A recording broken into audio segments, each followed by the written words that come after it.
ਤੁਹਾਨੂੰ ਇੰਡਸ ਵੰਡਾ ਪਾਉਣ ਦਾ ਫਾਇਦਾ ਹੋਇਆ? ਫਾਇਦਾ ਹੁੰਦਾ। ਠੀਕ ਹੈ, ਦੁੱਧ ਵੀ ਬੜਿਆ ਦੁੱਧ ਵੀ ਇੰਡਸ से ही गल कर दी कि हमेशा एक सा मियार, हाँ जी यकसा क्वालिटी। ਹਲੇ ਅਗਰ ਇਹਨਾਂ ਡੰਗਰਾਂ ਨੂੰ ਫੁੱਲ ਵੰਡਾ ਪਵੇ ਨਾ ਉਹ ਦੁੱਧ ਜਿਹੜਾ ਸਾਡਾ 1.5 ਮਣ ਉੱਤੇ ਹੋ ਗਿਆ ਜ਼ਿਆਦਾ ਹੋ ਜਾਏਗਾ। ਹਾਂਜੀ ਇਹਨਾਂ ਨੂੰ ਜੇ 5 ਕਿਲੋ ਵੀ ਲਾਈਏ ਨਾ ਤੇ 14 ਡੰਗਰਾਂ ਦੇ 10 5 50 ਕਿਲੋ ਤੇ 4 ਡੰਗਰਾਂ ਦੇ ਉੱਤੇ ਲਾ ਲਾ ਸਾਰਾ ਤਾਜ਼ਾ ਮਾਲ ਖੜਾ। ਤੁਸੀਂ ਇਸਤੇਮਾਲ ਕਰੋ, ਤੁਹਾਨੂੰ ਇਸਦੇ ਮਜ਼ੀਦ ਅੱਛੇ ਰਿਜ਼ਲਟ ਆਣਗੇ। ਹੁਣ ਉਹ ਬਾਖੜੀ ਮਾਂ ਸਾਡੀ 2 ਸਾਲ ਹੋਈ ਸੂਈ ਨੂੰ, ਉਹ ਅੱਗੇ 2 ਕਿਲੋ ਦਿੰਦੇ ਆਈ, ਇਸ ਟਾਈਮ ਮਾਸ਼ਾਅੱਲਾ 4 ਕਿਲੋ ਟਾਈਮ ਤੇ ਦੁੱਧ ਦਿੰਦੇ। ਰੂਟੀਨ ਨਾਲ ਪੈਂਦੇ ਪਿਆ ਕਿਲੋ ਲਾ ਲਾ ਡੰਗਰ ਨੂੰ ਹਿੱਕ, लेकिन मुड़ भी अलहमदुलिल्लाह दूध साडा सही सर्विस आ रही है जितना है, अगे नालों ज्यादा दूध होंदा।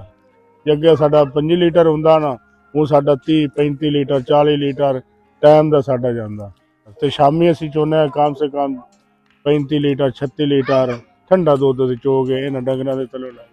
माशाल्लाह, मतलब तुस तोड़े कहने दा मतलब है कि तोड़ा दूध पहले नाल बढ़िया है, ज्यादा पहले नालों। हालांकि डंगर भी साडे ताजे भी है, ना डंगर खुरदा है ना लिस होंदा है, जानवर दी सेहत भी पहले सेहत भी ठीक है, दूध भी ज्यादा हो गया, दूध भी ज्यादा हो गया। इंडस वंडा जब पाना शुरू किया है ना माशाल्लाह काफी एवरेज वधी हुई है। इसमें मेडिसिन यूज़ की जाती है, स्पेशली बिटेन एंजाइम इसमें यूज़ करते हैं जो जानवर के लिए बहुत मुफीद है।